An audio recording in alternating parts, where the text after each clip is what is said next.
तवे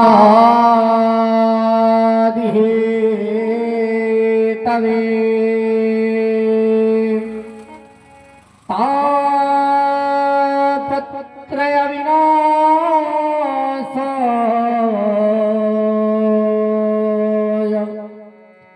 श्री कृष्णाय वयं नमः। श्री कृष्णाय वयं नमः। श्री जी के साथ गोविंद के पाद पद्मों में हम सभी लोग मिलकर के बारंबार प्रणाम करते हैं। हमारे गोविंद का स्वरूप किस प्रकार से है?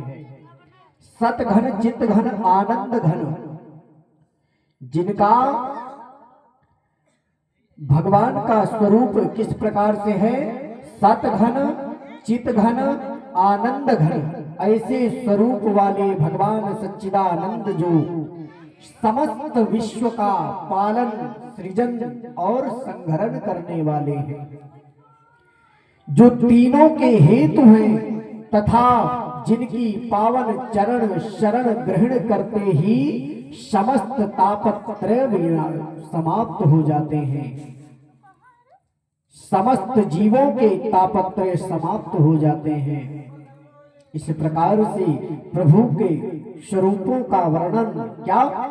सच्चिदानंद रूपाय विश्वोत्पत्त्यादिहेतवे, जो समस्त विश्व का पालन सृजन और संहरण करने वाले ऐसे गोविंद के पाद पद्मों में हम सभी लोग मिलकर के बारंबार प्रणाम करते हैं।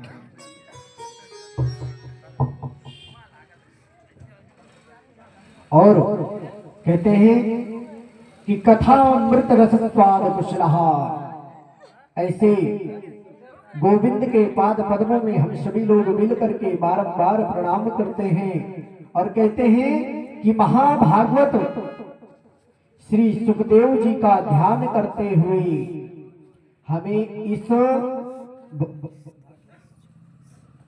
इस भाटन खेड़ा भूमि को क्या बनाना है? नैमिषारण्य, जहां पर समस्त पुराणों का वर्णन हुआ था, जहां पर समस्त पुराणों की कथाएं सुनाई गई थी, वहां पर कितने लोग बैठ करके कथा सुने थे पता है आपको? 88,000 ऋषिगण एकत्रित होकर उस स्थान पर बैठे और इस कथा का उन्होंने लाभ प्राप्त किया, इस कथा को उन्होंने सुना। तो वही भूमि हमें क्या यहाँ पर क्या बनाना है? नैमिषारण्य। और नैमिषारण्य की पावन भूमि में, भाटन खेड़ा की पावन भूमि में श्री सूत जी महाराज शौनक आदि 88,000 ऋषियों को एकत्रित कर यह मंगलमयी कथा सुन रहे हैं। और अब नैमिषारण्य तीर्थ किस प्रकार से बना? एक बार समस्त ऋषिगण एकत्रित हुए और उनको उन सभी ऋषियों को यह भागवत रूपी कथा का, यह श्रीमद् भागवत महापुराण की कथा उनको श्रवण करना था।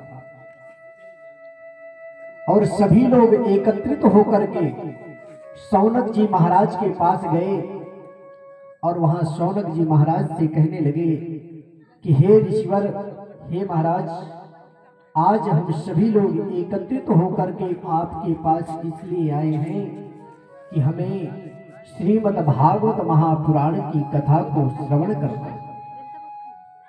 हमें 18 पुराणों को श्रवण करना है, 18 पुराणों की कथाओं को श्रवण करना है।